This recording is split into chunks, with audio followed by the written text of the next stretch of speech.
This camera straight. Like we always do at this time. I go for mine. I got the shine. Now let me get this camera straight. How everybody doing in the building this morning? What's up, Jeffrey? How you doing, Casey? Rebecca? What's that? Who that over there? Mark and yeah, that's who in the building. We got 3 people in the building right now. Hope everybody's having a fantastic morning. I know I am. Guess what? Trump, Charlie Kirk's wife, Erika Kirk, says she forgives Tyler Robinson.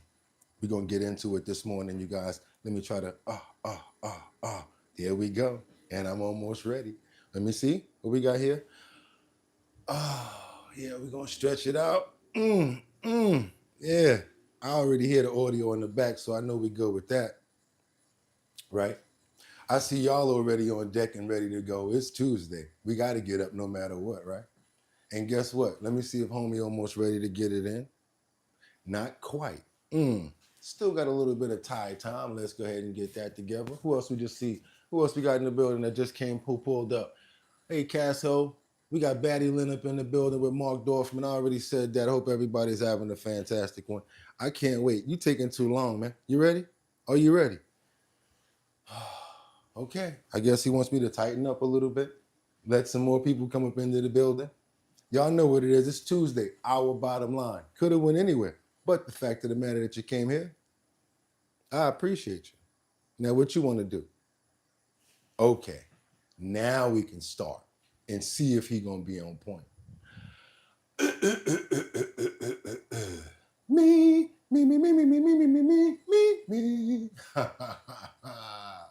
I'm ready to go.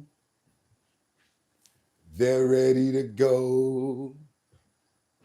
It's time to start the show. I hope you're ready, yo, yo, yo, yo, yo, yo.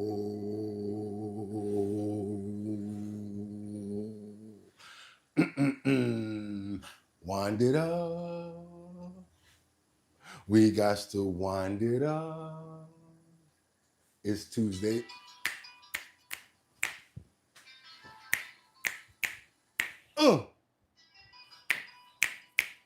Almost got me.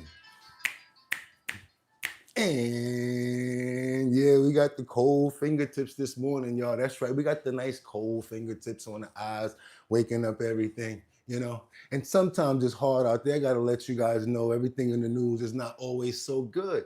But as long as we have each other, as far as everybody at our bottom line, I do feel that sometimes in our lives, we all have pain.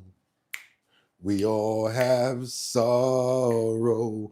Dun, dun, dun, but if we are wise, we know that there's always tomorrow. Lean on me. Come on, y'all. What? When you're not strong, I'll be your friend.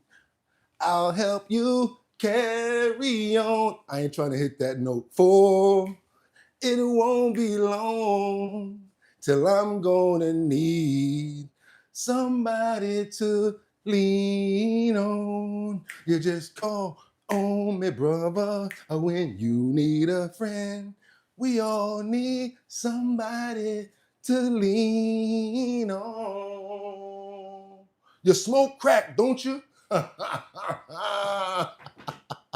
I had to do it. Pump that B. It's Tuesday the 23rd. That's right, y'all. 2025. I'm your host, Boogotti NYC, and this is our bottom line. Where we be talking about this and that and that and this and this and that. And that what we be talking about this and that and that and this and this and that just got me lit. It actually did. That was a good one this morning, you guys. How y'all doing this morning under the sound of my voice? Y'all already know what it is. Y'all could have went anywhere, but the fact of the matter that you came here to chill with me, I appreciate you. This is what our bottom line, the place where we run those clips. Everybody comes in the comments and say what they have to say, and we keep the story popping. Let's see who we got in the building this morning, you guys. Who we got? We got Jeffrey Spilker. Thank you so much, Jeffrey. I appreciate you, my brother. Who's that? Lunchbox, new person. Good morning. How you doing? Liberty and justice. We got Casey up in the building, my brother, my bro. Who we got? Jeffrey Spilker, Mark Dorfman, stop playing with me. Y'all know how we do it. Who else we got up in here? Miss Paris. Good morning, Miss Paris. And you know what I got to say. Who else do we got, yo? My sister, my homegirl, our friend, Rebecca Lanyan Bueno, chiming in from Grand Rapids, Michigan. You guys already know what it is. Liberty and Justice up in here ready, wrenched up, doing what she got to do. VIP Auction Group is back up in the building. I apologize. Because what I was trying to do was make you a VIP. And I pressed the wrong button. And it'll never happen again. How you doing, VIP Auction Group? Please like the stream, help support the channel. And VIP Auction Group is about to be a moderator. Ooh, y'all better look out, because VIP don't play. VIP Auction Group, welcome back to the show. Welcome here. You are a VIP. I just got to let you know that. VIP is a VIP up in here. And without any further ado, I got too many clips, so I got to get busy. That means I got a full clip, and let's get into these titles. Let's go, y'all. What do I have for you this morning? Also, can y'all do me a favor? Let me know if that's backwards or if it's right. Can y'all see that the right way right there? Can you guys see this right here? Y'all all good? Everybody, good morning. Give me a thumbs up if y'all could see it. If y'all could see this the right way. If this is showing you correctly. If y'all are seeing this correctly. Yes, so let's get into it. What we got over here? We got Trump. Charlie Kirk's wife, Erika Kirk, says she forgives Tyler Robinson. And it takes such a big person to do something like that. You know what? I wouldn't want to have the stress, the anxiety, that backpack of all of that stress on me either, even though it's a very drastic time right now. I think that was very big of her, and we have to keep on moving forward. But yes, we actually have the clip. We're going to keep on moving forward, you guys, because what else do we have? We got some breaking information. We got Facebook with a settlement set to pay out for over $700 million. That's right, you guys. Y'all better get up on this class action lawsuit. They say 28 million people have already got up on it. 700 million. If y'all want y'all $39, y'all better go ahead and get up on it. Y'all know what I'm talking about, right? Let's keep on going. Last but not least, what else we got over here? We got FBI declassifies more documents alleging major corruption by Sleepy Joe Biden administration. You smoke crack, don't you, Hunter? I can feel it. I got work to get into. It's time to get busy, y'all. I hope everybody has a fantastic day. It's Tuesday. It's time to get busy. Let's go. Okay, what I got up on this topic for you guys is some gaggle coming directly from the president as he came back from the memorial, the dedication for Charlie Kirk. Let's get into it, you guys. Let's go.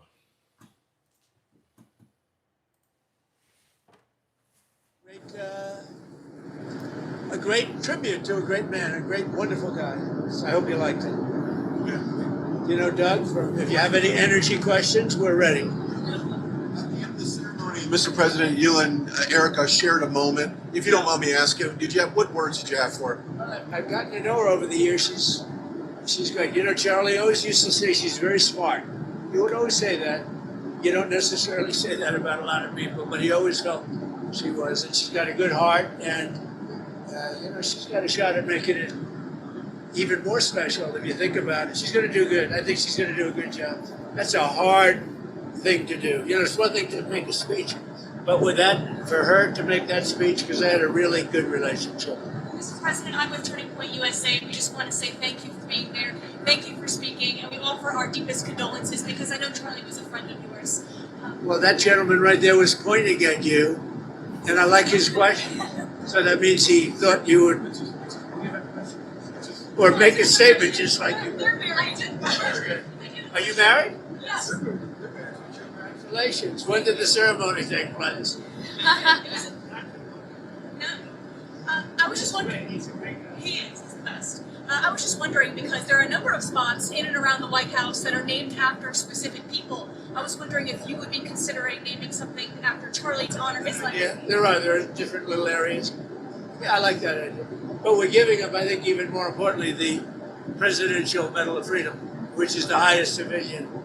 It's, I guess they say, you know, if you think Congressional Medal of Honor is for military, and this is for the civilian. So that's a great tribute to him. Great guy. Details around that upcoming event that you can share with us? Any further details about that event? I think the event was just a flawless event. It was beautiful. I thought the last song was incredible, the way it was as we were leaving. In fact, I think I said, who is singing that song? And I think what I'll do is I'll grab it and I'll use it at rallies. Let's keep on moving forward, you guys. Let's keep on moving forward. Yes, that's what we got to keep doing, y'all. We got some information, some breaking information from Judge Ghislaine Pirro about a 17-year-old at Pow Pow, a firefighter. We got to get right into this. This is brand new right here. Let's go, y'all. Good morning, everybody. Come on in. All right, everybody. How are you today? We're good? Why is it colder here than in my office? I don't know. It's not right. It's just not right. All right. Thank you all for being here. We appreciate it. Shortly after 10 p.m. this past Saturday night, an off-duty firefighter was on his way home. He is someone who worked with Engine 18. He was a father of 2. And at that time, a 17-year-old approached him with a gun. He tried to rob him. He pulled out the gun and said, "Give me your phone." According to the victim gave him the phone and everything that he had in his hands. At that point, the robber, a 17-year-old, gave the phone back to the victim and said, "I need you to unlock something." And obviously what the defendant wanted was access to what was in the phone. And like, let's say, for instance, your Cash App or maybe your bank account or something like that. He wants you to unlock that. Ooh. Woo, they really acting up out here. They trying to digitally rob you. You ain't got no cash? Open up your bank account on your phone. Be careful, y'all. And all of the benefits that come from that. It was at that point that the defendant put the gun to the chest of the off-duty firefighter, and the firefighter tried to grab the barrel of the gun, and at that point, the defendant pulled the trigger, and the firefighter was shot in the chest. He started at that point to bleed out heavily, and it's our understanding that the 17-year-old was shot in the hand at about the same time. That 17-year-old is now in custody thanks to the work of the Metropolitan Police Department and the FBI, and we have the ADVERTISE in charge who'll speak to you in a few minutes. Now, that case, or this case, is another example of juveniles with a gun who are going after the law-abiding citizens in this district. It is another example of why President Trump is moving to make sure that these defendants and that these young punks are being brought into the criminal justice system so that we have access to them, so that we get a criminal record, and so that we are able to identify them as the... All right, y'all, we got to keep going. Thank you, Judge Ghislaine Pirro. We got that information from you right there. But guess what? We got the actual firefighter right here that talks about what happened. Accused of pulling the trigger is charged as an adult and is expected to appear before a judge tomorrow. And as we speak, that firefighter is recovering from a gunshot wound to the chest. In fact, that bullet is still inside his body because doctors say it is just too risky to remove. Now, this first responder, highly critical of the 911 system that he says has failed him and the district. Ariana Golden has his message, and she also spoke with a witness who says she was approached by the suspect just moments after the shooting. The bullet went and is still in my shoulder. When 42-year-old Zeke Jecklin was shot Saturday night by an armed robber, He was going to kill me. I grabbed the barrel of the gun and I pushed it away, and as I did, he pulled the trigger. he called 911 and waited 3 minutes only for no one to pick up. a serious problem in the Office of Unified Communications, or OUC, he knows all too well. Ghislaine is a DC firefighter. I see it firsthand every day when I'm at work. The delays, the miscommunication, the wrong addresses, the wrong information when you're going to a run. Luckily, it was his coworkers at Fire Station 18 he called next who came to his rescue. And while he waited for help, his alleged shooter played victim down the block. He had apparently shot himself in the hand when he shot me. He told me that somebody tried to rob him and that he tried to get the gun away and got shot. Witness Chelsea Haslip had no idea she'd gotten a totally different story. As we started hearing sirens, he started to panic a little bit. This case is another example of juveniles with a gun who are going after the law-abiding citizens in this district. So yeah, I brought it back so you guys can see what actually happened and what the firefighters dealing with. Let's keep on moving, y'all. We got to. It's Tuesday morning, y'all. Let's go. Let's get into it. You know, Trump and Elon Musk actually reunited, and it went so good. Reunited and we understood. Well, check this out. I want you guys to notice something. It's like they had to hang out with each other because they had to speak for Charlie Kirk. So they had this like little area where they were designated to be at. But it seems as if right after that, Elon was like, you know, bumped down with some other guys that were like behind some little cages, while everybody else, like Dana White and them, was able to stay where President Trump was at. Let's keep on going, you guys. Let's go.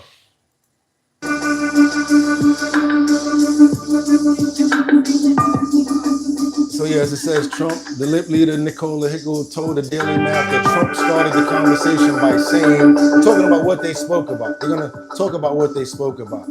I've heard you wanted to chat. He then apparently says, before adding, let's try and work out how we can get past this together. The pair haven't been spotted together since their once tight alliance exploded. When Musk left, he headed the Doge in late. Quickly, he started denouncing the administration about the big, beautiful bill.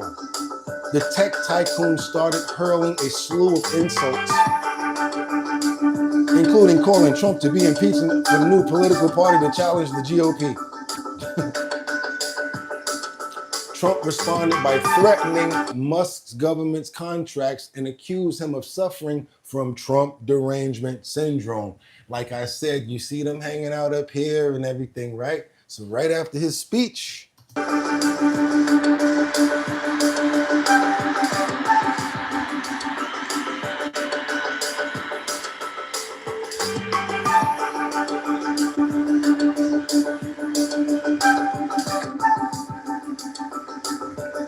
sent them to the benches, y'all.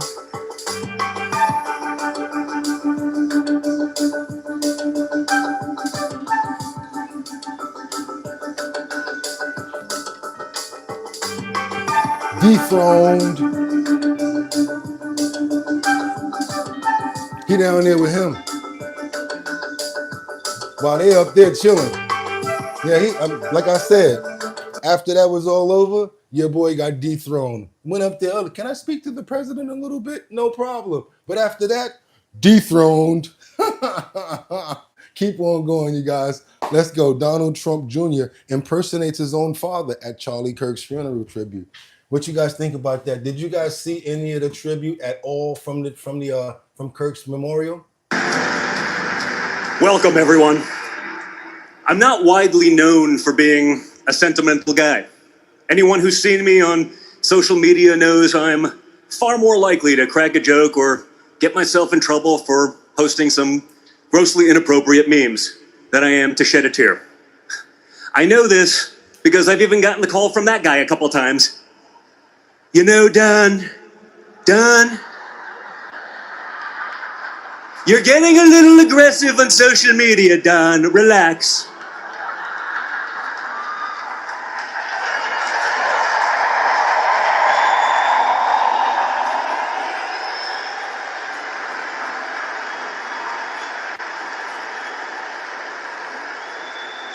But last week, when I received word that Charlie, who was like a little brother to me, had been assassinated, I was truly devastated. We all were. And we're here today to celebrate the way he lived his life and to remember the way he changed so many of ours. So I want to start where I know Charlie would want me to. Just wanted you guys to see that other part right there. I thought it was pretty cool that he could actually mimic his pop so on point. Don, you know Don. That was pretty good right there, right? We got to keep on going. Not funny because to the moment. Erika Kirk, she remembers her husband Charlie and says she actually forgives the alleged power. Let's go, you guys. Let's keep on going. Yes, we had coverage of it. We just kept on, making sure that we can get as much as we could. Let's go. And hate. Charlie wanted to help them. He wanted them to have a home with Turning Point USA. And when he went onto campus, he was looking to show them a better path and a better life that was right there for the taking. He wanted to show them that.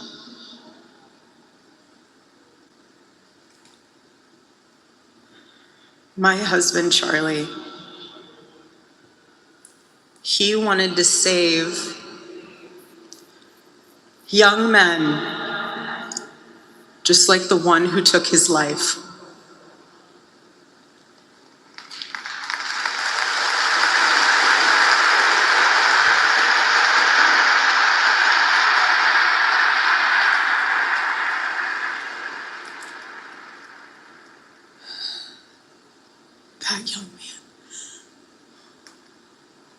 That young man, on the cross, our Savior said,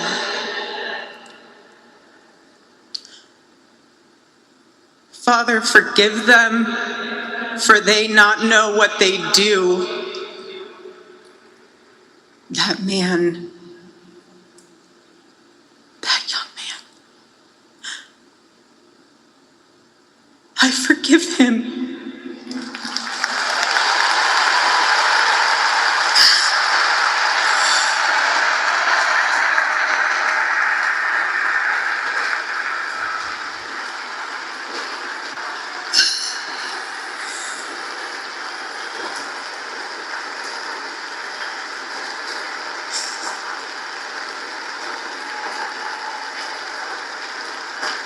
Yeah, y'all got to keep on moving forward. That definitely was the title and the main part of the show, but you know how we go. We got to keep on moving forward. Terrible, tragic event right there, you guys. Yes, we always pray for people, for souls, everybody under the sound of my voice, everyone affected by this situation.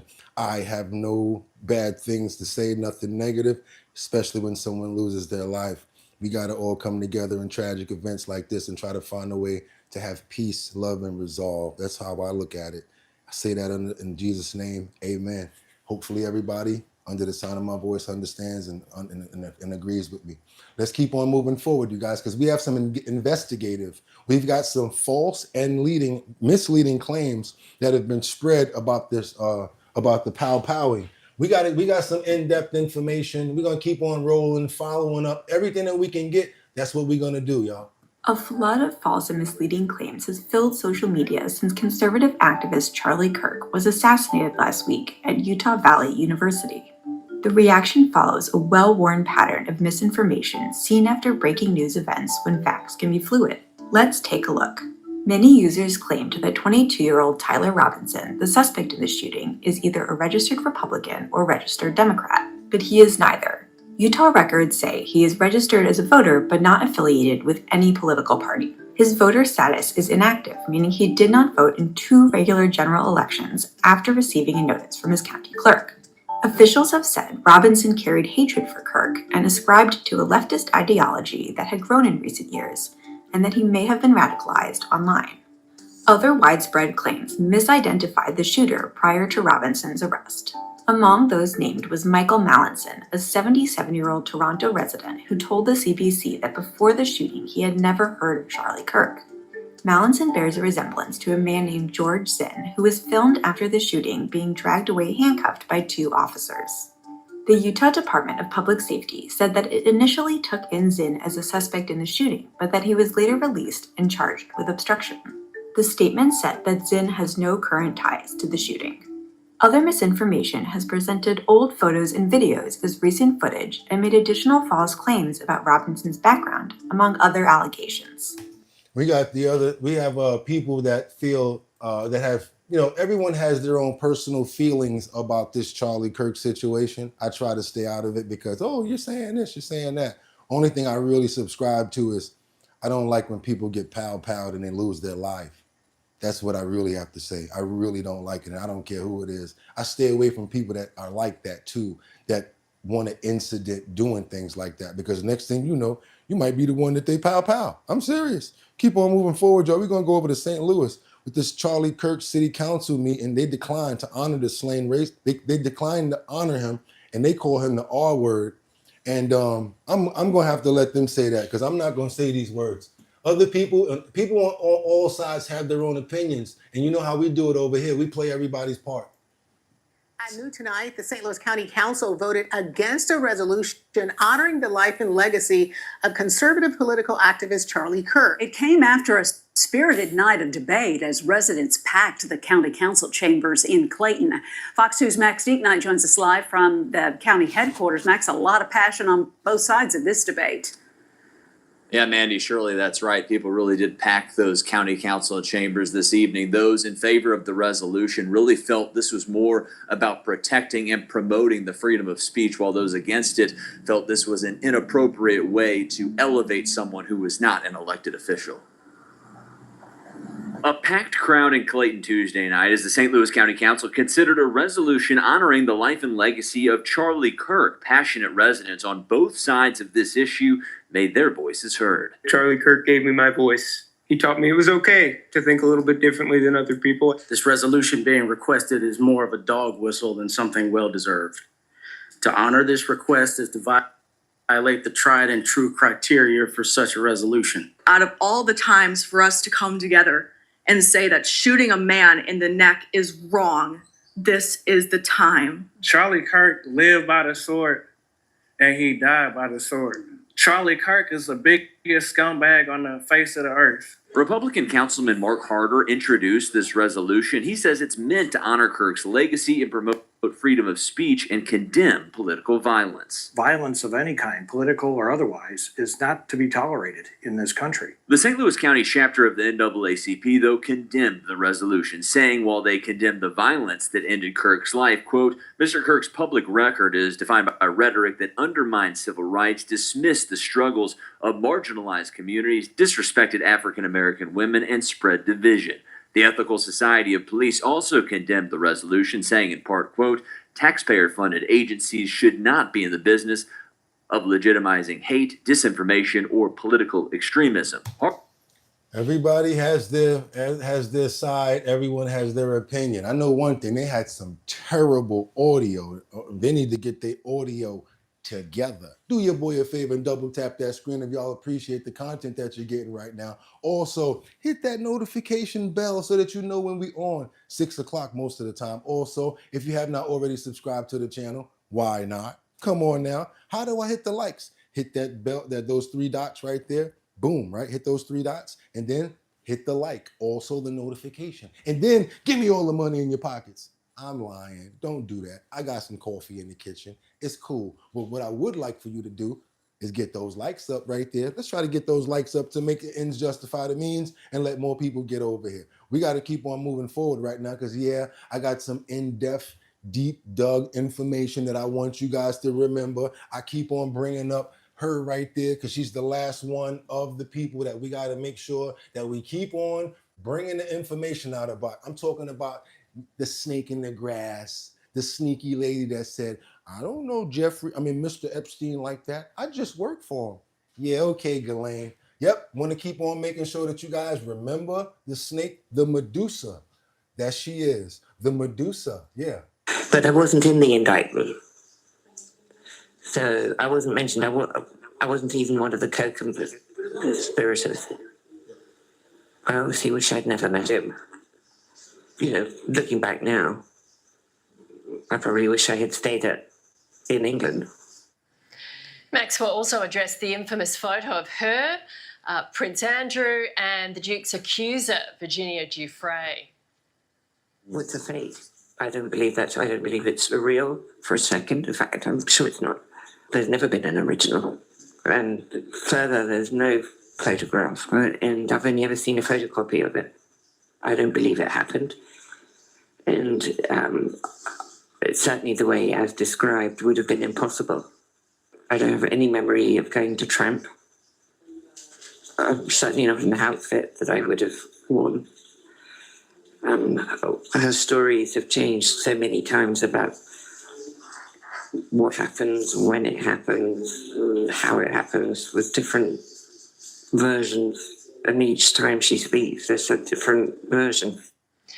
And that is from the documentary that's just aired in the United States. That's come just off the satellite. For more, we're joined by US broadcaster Cooper Lawrence to dissect it. What did you make of Ghislaine Maxwell?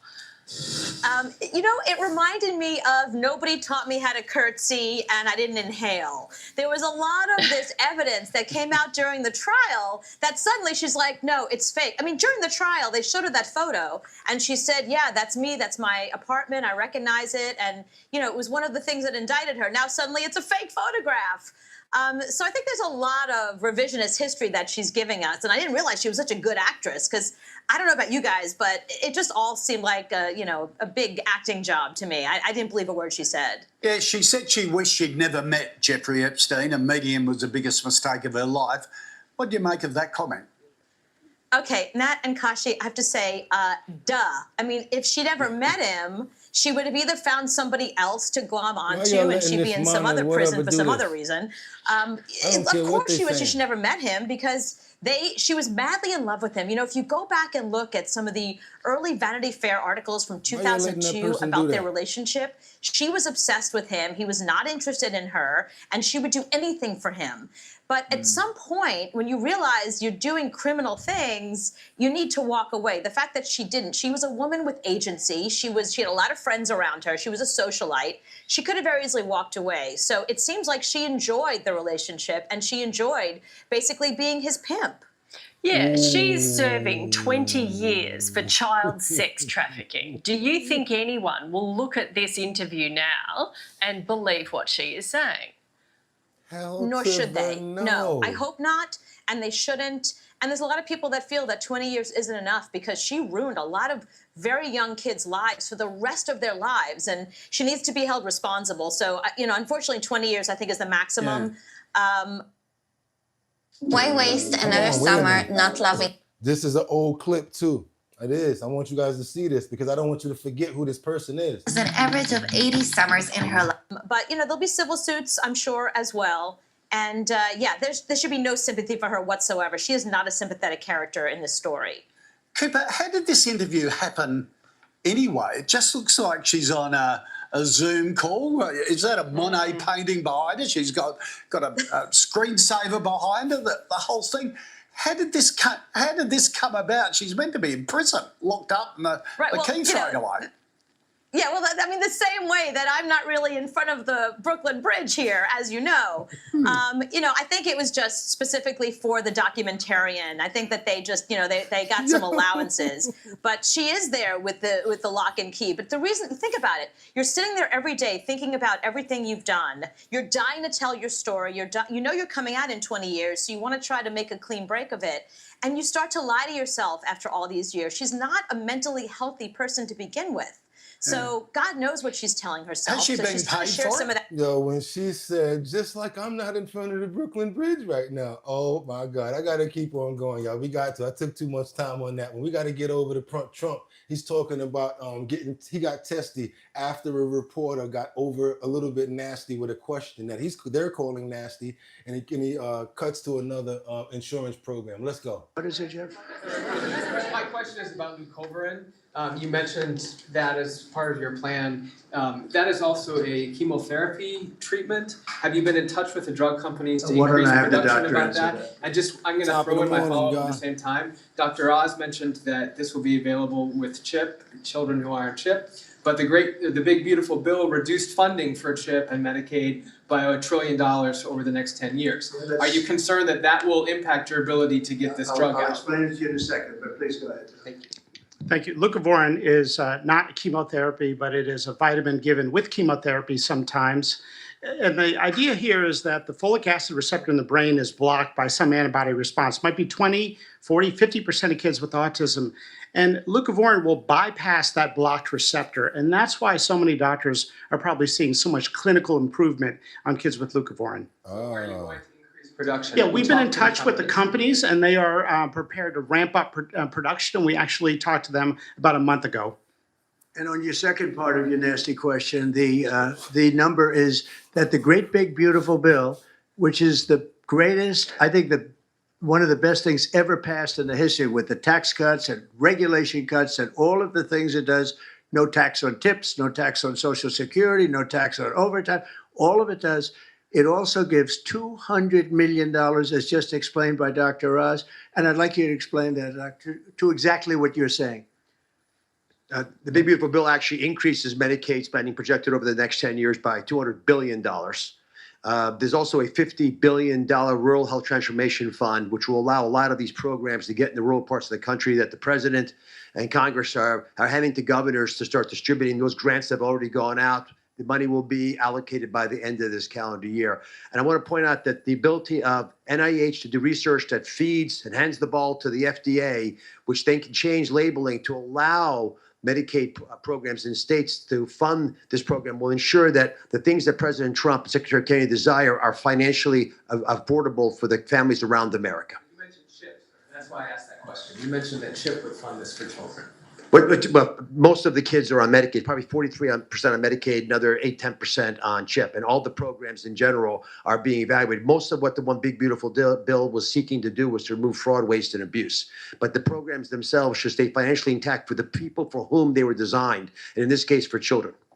And the only thing we cut, so that's 200 billion positive. The only thing we cut was for fraud, waste, and abuse, of which there was a lot in this country. And nobody minds that. Yeah, please. I just wanted you guys, I think that it was about healthcare. I think it was about something that was very important that we really needed to hear about. So let's get into it. Let's keep on going to Milwaukee now. We got this 19-year-old man that was arrested after a car crash. This one here, man, like, again, we got these young kids out here that's just going around doing crazy stuff just because they can. Let's go. Let's keep it moving, y'all.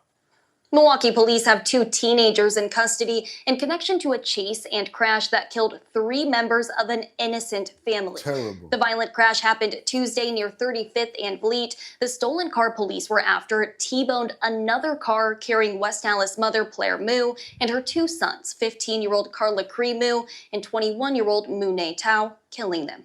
19-year-old Trevin Loston faces multiple felonies, including gun possession and driving a vehicle without the owner's consent. Trevor ain't never do nothing wrong. Free my son. Police originally suspected Loston of being the driver of the car, but court records now show a 17-year-old girl was also arrested. 12 News' TJ Dysart takes us to court. In court Saturday. This is a serious charge with serious allegations. 19-year-old Trayvon Loston, the man investigators initially suspected to be driving a stolen Dodge Journey, fleeing from police Tuesday, before crashing into another car at the intersection of 35th and Vliet. The crash killing 3 innocent family members. According to a criminal complaint, Loston admitted to driving the stolen car from Indiana to Milwaukee, but says he picked up a 17-year-old girl and let her take over driving. A passenger in the backseat of the stolen car says Loston was forcing her to drive at gunpoint. It is alleged that this defendant told DCE to drive and also told her, quote, "Don't stop," end quote, while he had a firearm in his hand. Investigators say when officers arrested Loston, he was found unconscious inside the car with a gun in his hand. When questioned by police, Loston says he was, quote, guiding the 17-year-old girl on how to drive during the chase. A court commissioner set Loston's bail at $50,000. Now, that 17-year-old girl has yet to be formally charged, which is why we aren't naming her at this point. But on Friday, Milwaukee County District Attorney Kent Lovern told 12 News that those charges could come later this weekend. Y'all think the girl should be charged? I mean, she was at unpoint, so what do you think? Do you think they should actually charge her when she had an to her ed? I mean, come on now, think about it. Y'all do me a favor, double tap that screen to get those likes up. Do your boy a favor. Also, yes, we have to pray for the 3 people that lost their lives in this tragic event. And we hope that events like this do not continue to happen. We need more guidance out here for these children, as well as more police on the streets in order to stop this from happening. Hopefully that'll help. We ask that in Jesus' name, amen. It's a terrible, tragic situation right there, you guys. But some even worse, crazy stuff is going on right now that I can't even believe in Charleston. We got this county judge that's been locked up, and I really don't hope that they don't let him out, because he did something that has to do with the little ones, and they call it abuse, of course, material charges, and he's being held in prison, in jail, even though he's a judge. Let's go, y'all. He deserves it too, after y'all hear what he did. Charleston County judge is preparing to spend the next several nights in the same jail where he sentenced defendants to serve time. James Gosnell Jr. is charged with possessing child sex abuse materials. Our Emily Deanne was in federal court this morning. She shares the chilling details of the case and what's next. How you gonna be a judge trying to judge other people on stuff like that? Meanwhile, you into it yourself. This is crazy. James Gosnell Jr. appeared in a familiar place, the courtroom, but this time as the defendant. The now suspended magistrate judge faces serious charges. If convicted, he could spend several years behind bars. Federal authorities arrested the 68-year-old at his Charleston home yesterday. This investigation started thanks to a tip from the National Center for Missing and Exploited Children. Investigators traced Gosnell's actions to online payments made in November of 2024, which linked Gosnell's phone number, email, and home address. A search of his home revealed the most chilling details: multiple videos and images of child sex abuse, including content involving infants and toddlers. U.S. District Judge Molly Cherry did not grant bond today, deferring that decision until a hearing Monday. Gosnell's attorney not happy with that decision. I don't think that that's the way it should have been done, but she's the judge, she ruled, and so that's what we live with. So we come back Monday and fight again. Gosnell has presided over cases for decades in Charleston County, including the initial appearance of the Emmanuel 9 shooter, where he's accused of making controversial comments.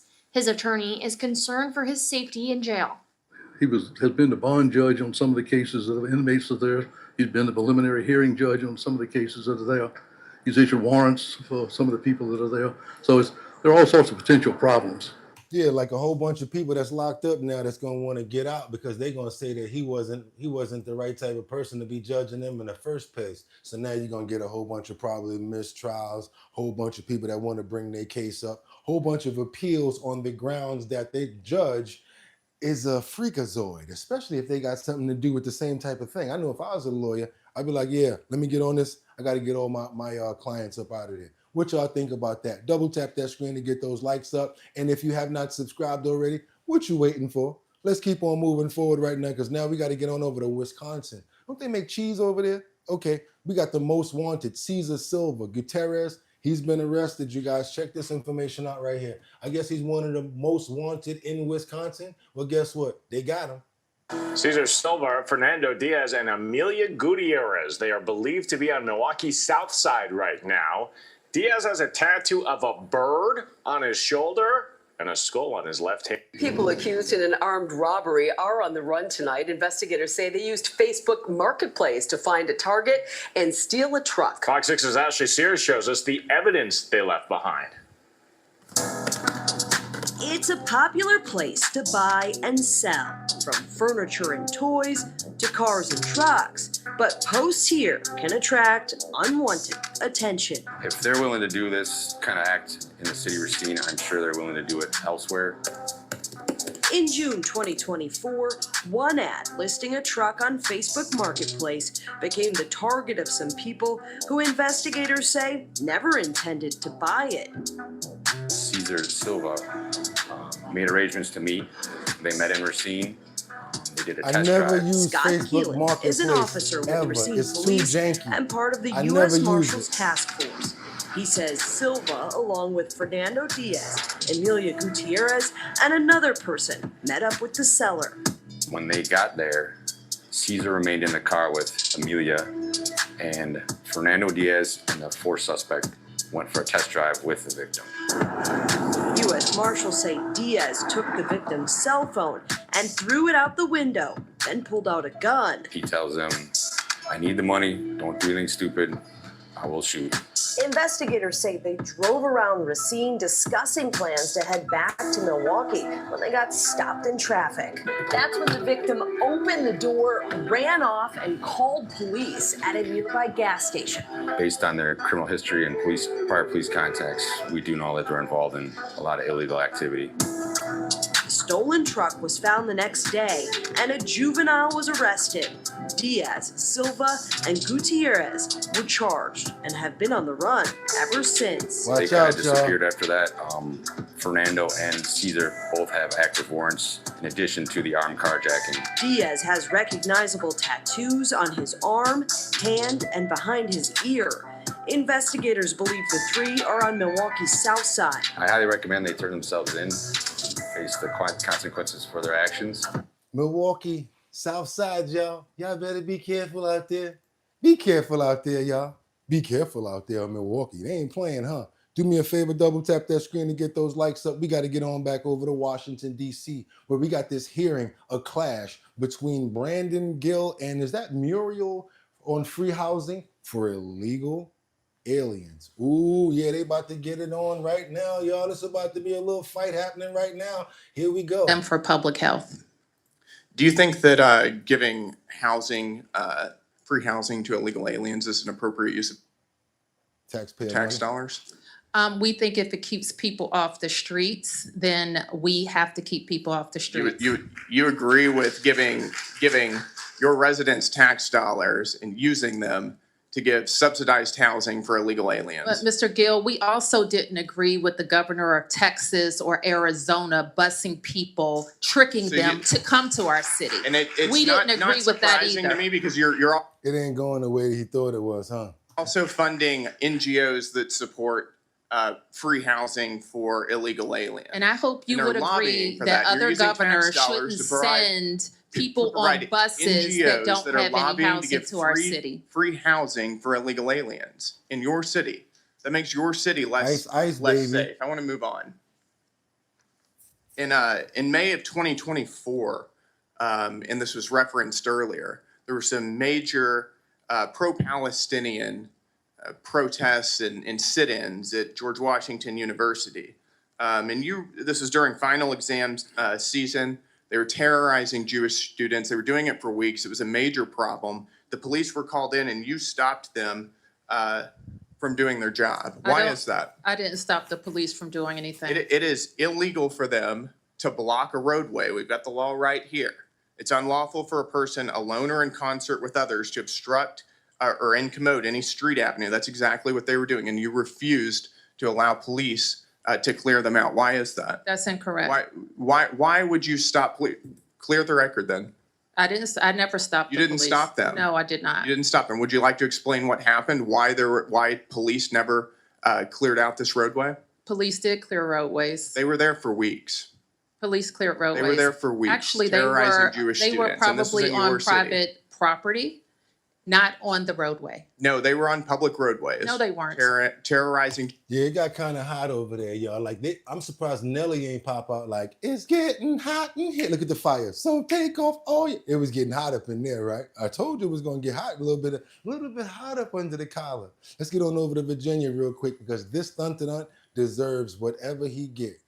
This man, 19-year-old, has been accused of, I'm not saying that. That circle gonna come right there and shut us all down if I say this. I'm smarter than that. I'm gonna let them say it. We continue to learn more about a horrific case out of Leesburg, a 21-year-old man accused of strangling his infant sister. The baby is now in critical condition. Fox 5's Tisha Lewis joins us live from Leesburg with more. Tisha?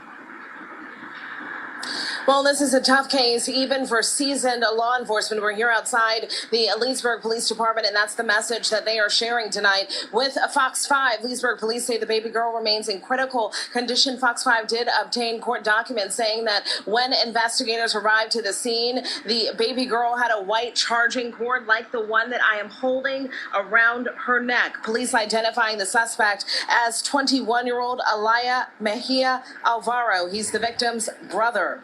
He's charged with a felony count of strangulation, and police tell us they're anticipating additional charges over the next few days. Police say they responded here to Hancock Place Northeast in Leesburg to assist first responders. The infant female victim was reportedly unresponsive. Investigators say when police arrived, Alvaro had fled the scene. Investigators go on to say Alvaro contacted a friend for a ride and apparently told the friend he was, quote, playing with his sister and may have killed her.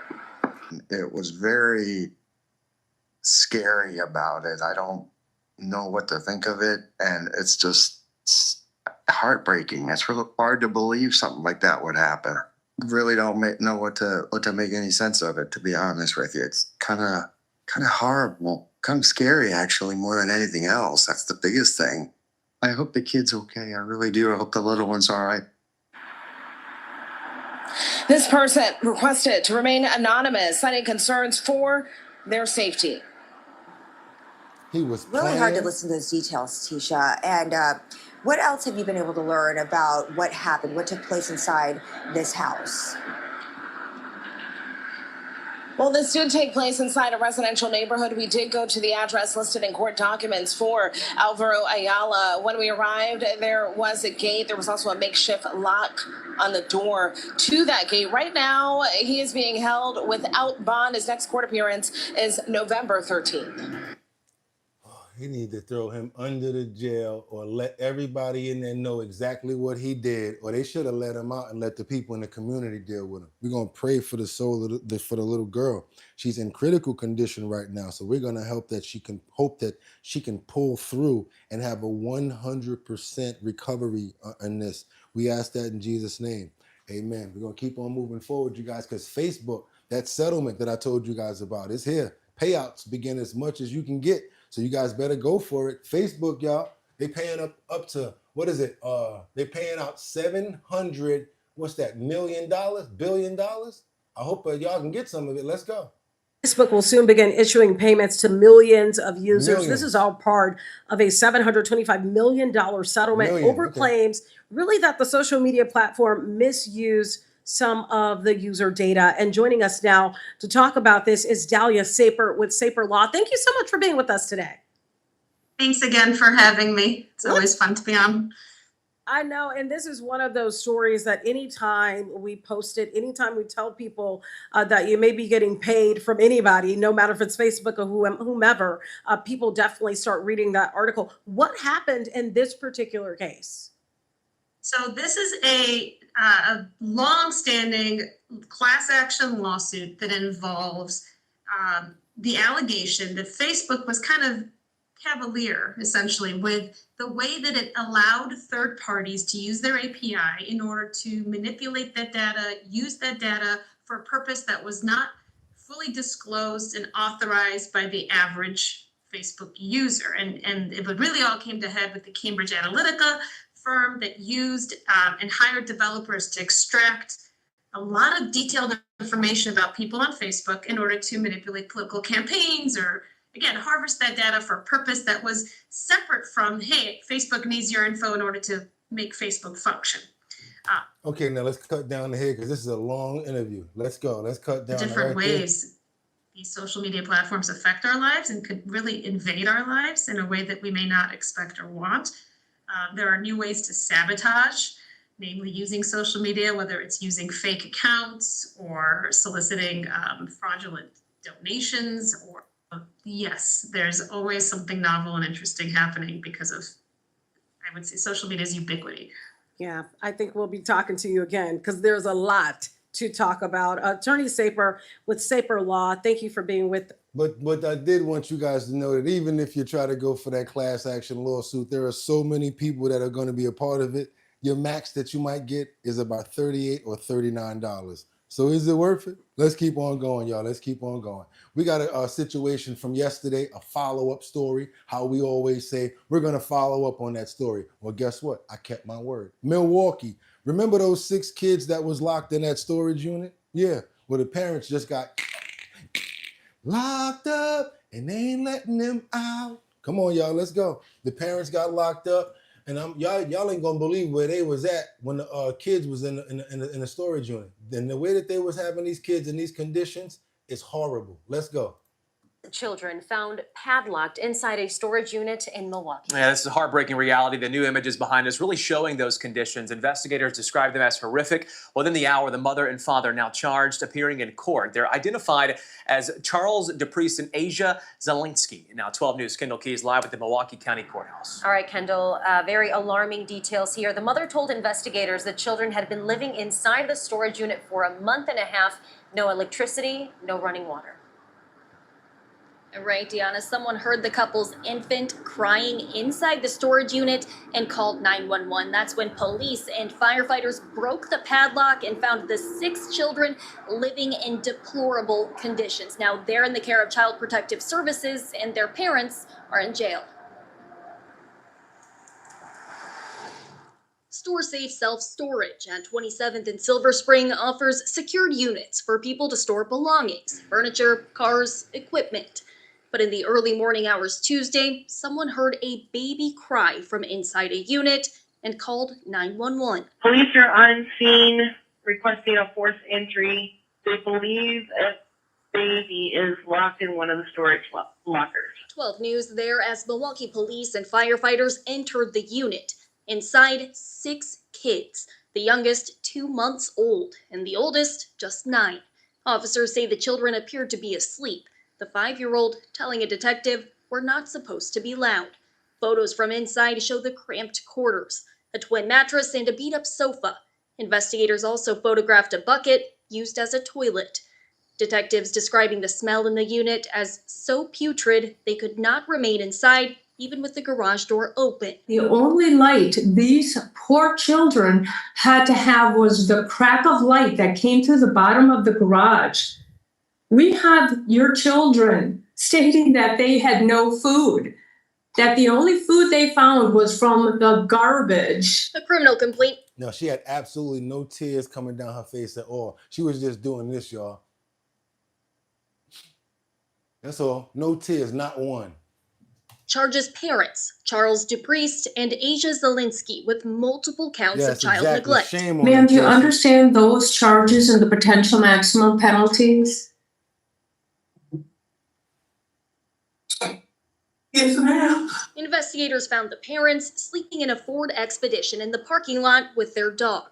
One of the children told police she was upset the dog got to sleep in the car while she and her siblings slept in the unit. The middle row was completely empty, and the dog had the back row all to himself as these children slept in a locked storage container with one twin mattress on the floor. The 9-year-old tasked with taking care of his siblings, telling police he would not know how to get out in an emergency. This is horrific. Ma'am, I see you are broken up. I hope you realize how lucky you actually are that none of these children have died. Kendall, this is a story that's really just hard to wrap your mind around. Investigators say the family was receiving assistance. All right, Deanna, food stamps and $2,000 a month in Social Security benefits. Mom told investigators the family had gotten kicked out of Joy House, which is a shelter for women and children. And the Milwaukee Rescue Mission did confirm they were giving the family assistance in July, but said they verified the family had permanent housing before they left the shelter. Now, both parents remain in jail tonight. So basically they lied and said that they was getting assistance and they was keeping the money. Meanwhile, they was paying for a storage unit and keeping their kids in the storage unit. They deserve to get, oh my God, whooped.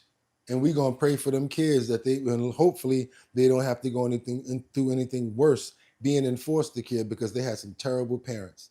Amen, you guys. We're going to keep on moving. Lord, that was crazy. We got the FBI declassifies more documents alleging corruption by who? Sleepy Joe. Sleepy Joe. We got that information on Sleepy Joe, y'all. Let's go. I'm Christine Frizzau in Washington, where the FBI continues to release more and more documents that up until now have been hidden from the public light. They include what confidential sources said about Hunter Biden's work for foreign companies and what role his father may have played while he was still serving as vice president under President Barack Obama. It's just the latest round of documents to be declassified, dominated by allegations of potential wrongdoing by former President Joe Biden and his son, Hunter. In total, we now have 3 different FBI confidential human sources providing information about the Biden family and put links to this are in the description. Don't go right now. Once I'm done, I'm gonna make sure that they're in there. But we're gonna make sure that the links to this, all of that documentation, is gonna be in the description. potential criminal conduct. Senator Chuck Grassley's Senate Judiciary Committee has been investigating alleged corruption by the Biden family for years. You see wire transfers. On Tuesday, he released the newly declassified documents, in which one FBI source alleges that while he was vice president, Joe Biden met directly with then Ukrainian President Petro Poroshenko to protect the business interests of his son Hunter and would, quote, take care of Burisma holding issues, and Poroshenko would protect Zolochevsky. Mykola Zolochevsky was the owner of the gas company, paying Hunter Biden about $1 million a year to serve on its board. Republicans for years have questioned the position he held while his father was overseeing policy related to Ukraine as vice president. I'm trying to figure out what Hunter did with all that money. They say Hunter Biden is broke right now. He was getting $1 million a year. You were smoking that much crack, Hunter? For real? Is it possible? Because you know what we call him over here, right? His name is Hunter. I can feel it. Biden. That's right, all that. The I can feel it part, all that. That's his name. Hunter, I can feel it. Biden. That's his name, y'all. What did he do with all that money? $1 million a year? Oh, Lord have mercy. Mothers of the homicide victims speak on the National Guard and coming to Memphis. This is what we really look for. Information that we get directly from people that are in these states, in these countries, straight up and down. We don't want to just hear a little bit. We want to hear directly from the mothers, because these are the people that have been victimized by these situations. So yes, we're going to go right over to Memphis because they're saying that that's the next place that they're going to be sending the National Guard. Following the announcement the National Guard troops are coming to Memphis, violent crime in the Bluff City has been a major topic of discussion this week, from our news desk all the way to the White House. But tonight we are sharing what the people most impacted by that crime have to say. Action News 5's Gardner Montgomery live in studio with words from the mothers of homicide victims. Can't get no real. Tonight I attended a town hall meeting for the families of homicide victims. They met with police officials here in Memphis and detectives and talked with the mothers who lost their sons to gun violence, a tragedy that they hope the National Guard can put a stop to. Thursday night, the Healing Center hosted a town hall for people who have lost loved ones to homicide in Memphis and Shelby County, presented by Erika Kirk, who lost her teenage son to gun violence in 2021. The turnout at this event was so large, they had to move to the larger sanctuary. So many other people had the same concerns that I had when I was going through this in 2021 when Braylon was murdered, not being able to communicate with the detective, not knowing what's going on with the case, not knowing the resources that are available. Their Memphis police officials and MPD detectives listened to the grievances of Memphians who are waiting for their loved ones' cases to be solved. What they saw here tonight, I think it will make them a little more compassionate. They also realized that tonight that the parents not gonna let up. MPD officials share that they have made major strides in their investigative department, hiring more detectives so they can tackle more cold cases at a time. We don't want him in there where he can walk 3 years later, come back and look and see we did a rough job or made a... First 48, this just in. If you ever watched the first 48, y'all remember her. Memphis gets shaken up by federal reinforcement. These mothers hope the National Guard and company will do what was promised of them and end violent crime in Memphis. I do agree with them bringing in the troops for help. I wish they had done it a lot sooner. Maybe my baby and other families, kids, would be alive. I mean, I'm not saying that they won't help us, but they need to figure out how and not make it worse. It's been so many promises. We've tried so many strategic things. I mean, I believe it when I see it.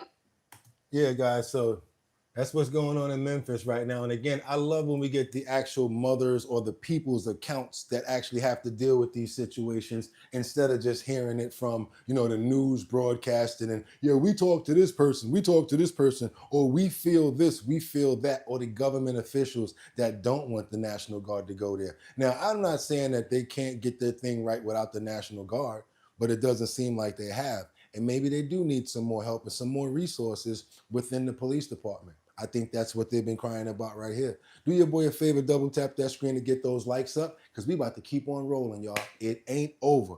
Thought you ain't like the beat. Party ain't over. Told you it ain't over. Keep on going, y'all. We got to go over to Miami. We got this shocking, twisted event of this football player that they thought that he wasn't alive anymore, but guess what? They turned up alive. So imagine being in prison about to go to court because the person that you said is the only witness that's not around, and then all of a sudden they find out that the witness is still alive. Check this out.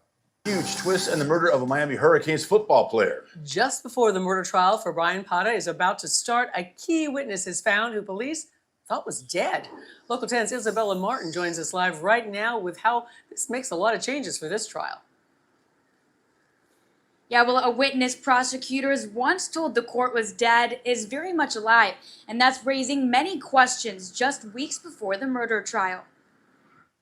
A wild turn in the murder case against former University of Miami football player Rashawn Jones. He spent the last 4 years in jail, accused of killing teammate Brian Pata in 2006. And Friday in court, Jones listened in on yet another hearing. This one centered around a blockbuster report Thursday by ESPN. After ESPN released an article whereby they made contact with our eyewitness in this case, Paul Connor. Made contact with the witness prosecutors previously told the court it believed to be dead. I think the state needs to do a little bit of further investigation. It appears that he was very confused. That witness is Paul Connor. ESPN found the retired writing instructor living in Louisville, Kentucky. Wow. Defense attorney Sarah Alvarez told me off camera, we got to print out a photo of an online database clear search that says deceased. Connor, who lived in the same apartment complex as Pata at the time of his murder, picked Jones out of a lineup after telling detectives he saw someone jogging away from the parking lot entrance. Now 81, he told ESPN he doesn't recall what happened. Accepting that Connor was dead, the court ruled the prosecution could use his prior testimony at trial. And as for prosecutors, they maintain they did their due diligence. And everything had only pointed to this one arrest. Imagine you thought you was about to get out because they said that the witness, the only witness in the case is gone, or they're going to give you less time, and all of a sudden, we found him. Damn, I was about to get out. Shit. We got to keep on moving forward to New York right now with a son, and it was accused of this tragic event of doing something to his father that I can't say. They got to say it, y'all. I can't say this, and I apologize, but I'm not going to be the one to say it to get in trouble. A 76-year-old man is stabbed to death inside of his home in Queens, and police say the victim's 25-year-old son is now charged in the murder. Officers were called to the home last night on 102nd Street near 159th Avenue in Howard Beach, and as Alicia Reed reports, neighbors are shocked. Detectives back at the scene Sunday, interviewing neighbors and canvassing the 15903 102nd Street home. The son stabbed the father in the heart, and it happened in the basement of the house. Nearby residents say the family moved in about a year or two ago. A husband, wife, and 2 adult sons. The older son lived in the basement. Mother and the younger son came out, and they were there with the police like for 3 hours. I said, what happened? He goes, my brother killed my father. Police say it happened around 11:30 Saturday night. 76-year-old John Morocco stabbed in the chest and pronounced dead at the scene. Oh my God. His son has been taken into custody. I pray for their family, their loved ones. Neighbors, in shock at the violent death, continue to process the news. He was really nice person. Every time he saw me, he waved. This is still an ongoing investigation. The motive behind this deadly stabbing is unclear. I know one thing. I know we need to get to more understanding and stop getting so mad at each other where we got to get to a weapon all of the time. That's the thing that I think we really lost track of in this new world that we're in now. Everybody is caught up in video games and on online and who can who can go viral with the craziest story or whatever like that. And we're so conditioned to the point where like that seeing things is nothing to us right now. Oh, that just happened. And that's not normal. That's not normal, and it's not good for us as a people. So guess what?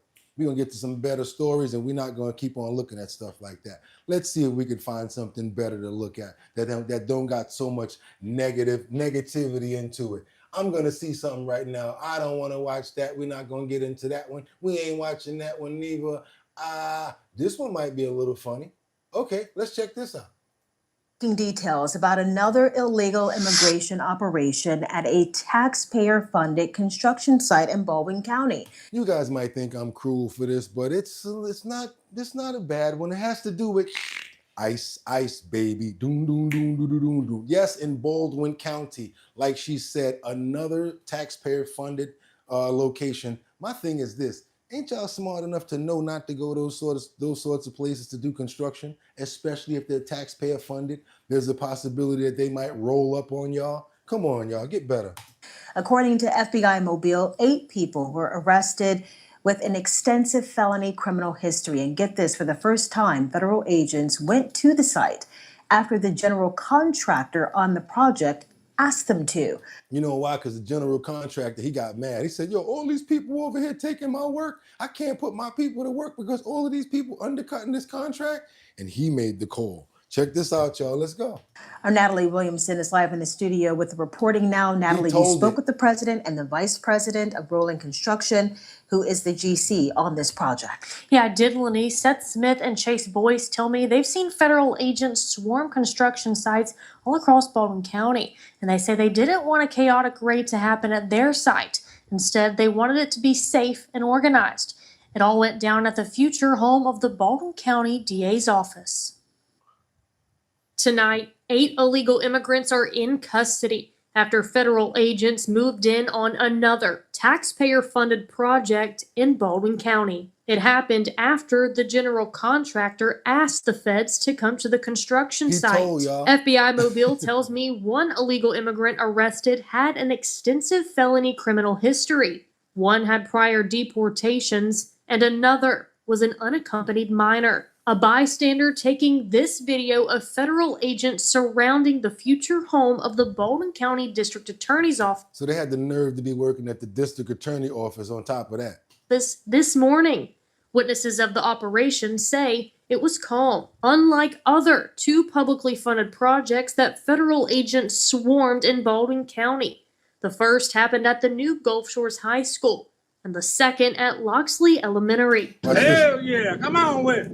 Video of those raids show he said, hell yeah, come on with it.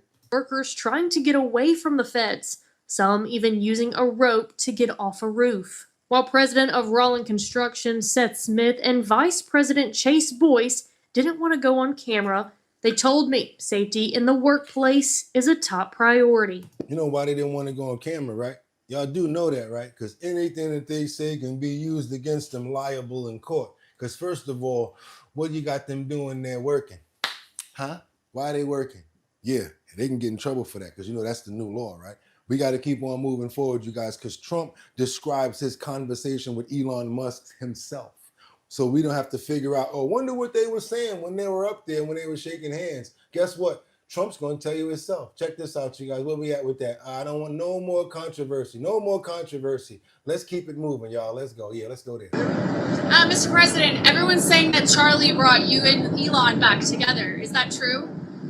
Well, Elon came over and said hello. No, it's nothing to do with that. I thought it was nice. You know, he came over, had a little conversation. We had a very good relationship, but it was nice that he came over. Dana White was there, the great Dana White. You know, the big question is having the UFC fight as the. I know you won't accept tickets because you're with the fake news. You're not allowed to accept tickets, but we're going to have a UFC fight right at the White House. And we're going to end up probably 6,000 people in front of the White House. And then on the ellipse, we're going to have 80 or 90,000. It's going to be an unbelievable event. Are you kidding me? You're going to have an MMA fight at the White House? Oh, my God. This president is nuts, y'all. This man just do all types of stuff. But then again, Obama did have a beer with somebody. So, presidents do try to step out and be unique. But a UFC fight at the White House, hey, I guess they're going for it. I gotta snitch on somebody. I don't care what nobody say. I'm telling it. On this fool right here, I'm telling, call me a snitch, rat, whatever you want to call me. I'm telling on this former assistant living facility worker who's been arrested for harassing a woman with disabilities and some crazy stuff that he basically did. Y'all probably saw this the other day, but I want to make sure that we getting this information out so everybody can see this craziness right here. Check this out. I knew at 6, a man is looking for his lost dog when police said he stopped a rape. You don't play with anybody's safety. Anybody, that's someone's daughter, someone's mom, someone's sister, cousin. The victim is developmentally disabled. Police said the suspect was supposed to be taking care of her. New here at 6, News Center 7's John Bedell spent the day working to get new information on this story. I'm James Brown. Gabrielle Enright is off tonight. John joins us live in Dayton. John, the guy who jumped in to help said he felt like he was put in the right place at the right time. And that right place, James, is right where we're at right now, the alley that runs behind his house right here along Burkhardt Avenue. I want to show you his gate. He had told me he had left it open for his runaway dog, and he had a hunch to look out the back window at it on Tuesday, and he noticed it was all of a sudden closed. And he thought, I didn't close my gate. Who closed my gate? So he came to check it out, and after that, he now says he thinks the suspect had closed it to try and hide a crime.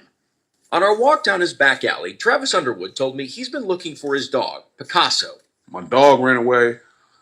I left the gate open so he'd have a chance to come back. But when he noticed someone closed his gate, he went to investigate. He says what he found made me start crying and throw up. Made him physically sick. It was just a hard thing to even realize, like, is this really happening? Is this really going on right now? Dayton police say it was a rape. Travis broadcasted live on social media as he confronted the suspect. Why you ain't call the police? Why? I bet you don't. I don't want to give you the keys. And took his keys so he couldn't get away. Travis's friend called 911.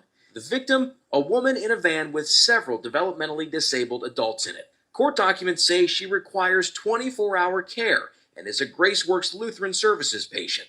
Police say she was in the care of the suspect, Anthony Alcorn. We've confirmed Alcorn was working as a transport driver for GraceWorks.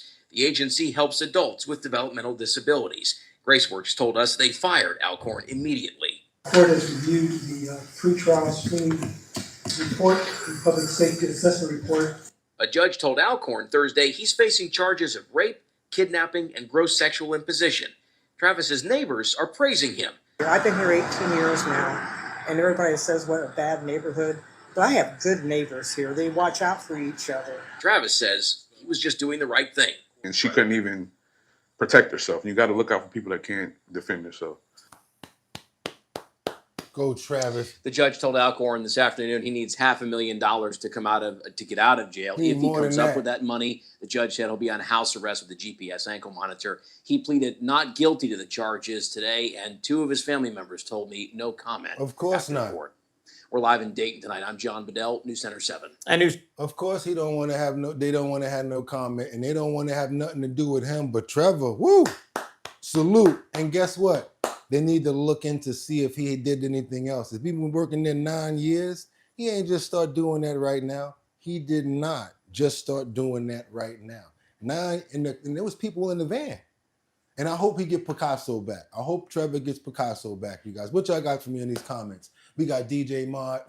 We need more people like Travis. That's right. Garbage comes in all races. Good job, Travis. You're the man. That's what Paul said. We got Curtis that says he doesn't have a ball.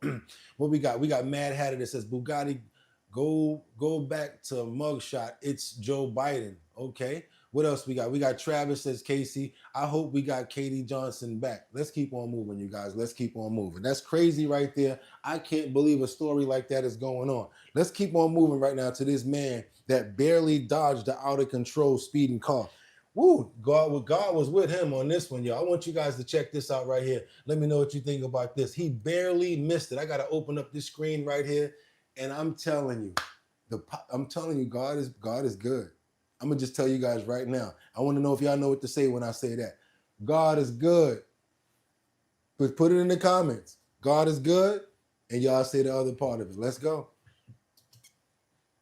Now watch this. No audio. Man barely dodges out of control speeding car. On September 12th in Nebraska, a man narrowly avoided disaster when a speeding car careened into a gas station, just barely missing him as he was cleaning the windshield of his truck. And he went over there to help him. Now that's a real good man right there. And guess who was driving, y'all? Y'all know who it was. Watch this. Now he just missed it, took out the pole. Look at that. Now, y'all tell me that's not a narrow miss. Yeah.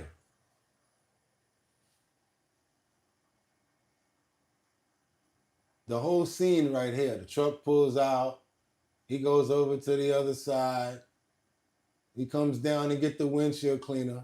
Closed caption footage released by the Lincoln County Sheriff's Office shows that vehicle crashed into his truck coming from a whole street away. Watch this, y'all.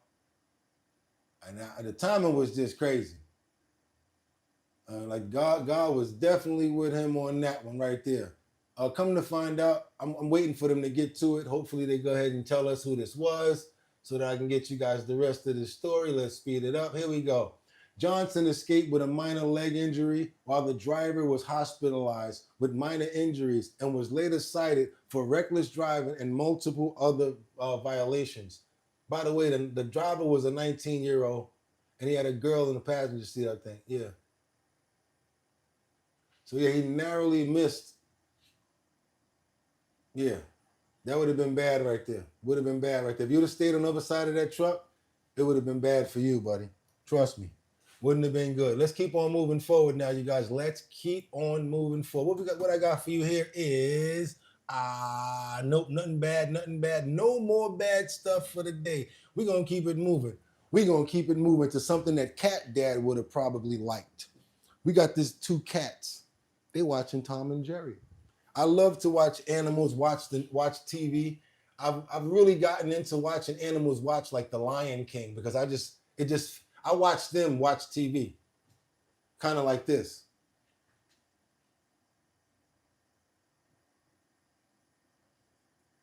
You don't always need audio.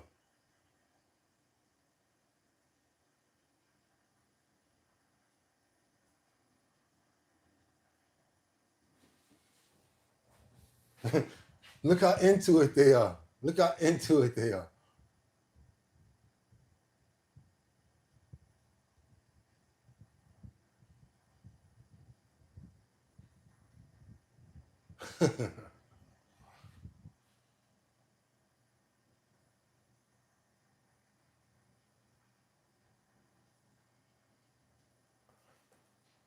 How many of you guys have pets that watch TV with you, that watch television and watch movies and stuff like that? I don't know about you, but I love stuff like that. I just think it's real cool because animals, it's like kind of showing their other side. It's kind of like showing the other side to the animal. You know what I'm saying? And if you guys are trying to make some money, hit that link in the description. And I put up, what is it? $250. Ooh, it's about $500 worth of surveys inside the description today, you guys. Also, yes, give me about 5 more minutes. I'll make sure that I put that other link that they talked about in the Joe Biden investigation. It's not a problem. I'll just go catch it, copy, paste it, and throw it in there, and I got you guys. Also, anybody trying to promote their business, all you got to do is send it over to us. Yes, but it has to be in a 1080 by 1080 scale in order to fit in the post notification area. Just make sure that you're already subscribed or a member to the channel. That's all you got to do, because we try to help people out if you're trying to get your business out there. I don't know if you're a lawn doctor, you might be a mobile barber. I don't know what you got going on, but yes, send the promo over to us. Make sure it's in a 1080 by 1080 size scale and send it over to bridgethisllc@gmail.com. That's right, bridgethisllc@gmail.com. And you guys, I'll make sure that we put it up in the post notification area. And yes, October the 4th, we will be at the Throgs Neck Superstore in the Bronx. Myself, DJ Don Dada, we're going to be turning up. We're doing what? The Show Your Talent search. That's the talent search where you could make $250. $250 can really come in handy right now. I'm going to be honest with you. So check this out. I'm going to be hosting that event. That's right. It's a talent show called Show Your Talent Show. And it's sponsored by Big Drip Hard Punch. And that's the same way that you go and you sign up to be a part of the talent show. All you got to do is go to www.drinkbigdrip.com. Go right down to the first page to the mailing list. Join the mailing list. And we're going to let you know the next location. I think Casey going to pull up to the next one because he just hit me in the DM in the mailing list, and I hit him right back and let him know the address. So hopefully we're going to have some people there because we're going to be going live. So that means that all the people that are not in New York, don't feel bad because we're going to be going live whereas we can, because sometimes when the music is on, we got to turn it off. But during all the performances, everything, I'm going to make sure that you guys can see it. That's right, the Show Your Talent search coming to the Bronx, back to Throgs Neck, October the 4th. Myself, BOOGOTTINYC, and DJ Don Dada. That's right, from Black Ink Crew. Donna from Black Ink Crew. She's a DJ now. Do your thing. All right, y'all. Y'all know what it is. Y'all have a fantastic day because guess what? Y'all could have went anywhere, but the fact of the matter that you came here to chill with me on this Tuesday, Casey, Batty Lynn, Liberty and Justice. Who's that we got up in the building that we praying for? They have a fantastic day today. Jeffrey Spilker. We want Luigi to have a fantastic and a safe day. Mark Dorfman. We care about Rebecca Lon Yen Bueno. Also, all of our mods. We got another person that popped in right now. We got Lewis in the building. Everybody under the sound of my voice, I want you guys to have a fantastic and a safe day. And until tomorrow, first of all, amen. Until tomorrow, y'all know what it is. Y'all could have went anywhere. But the fact of the matter that you came here to chill with me, I appreciate you. So until tomorrow, y'all know what it is.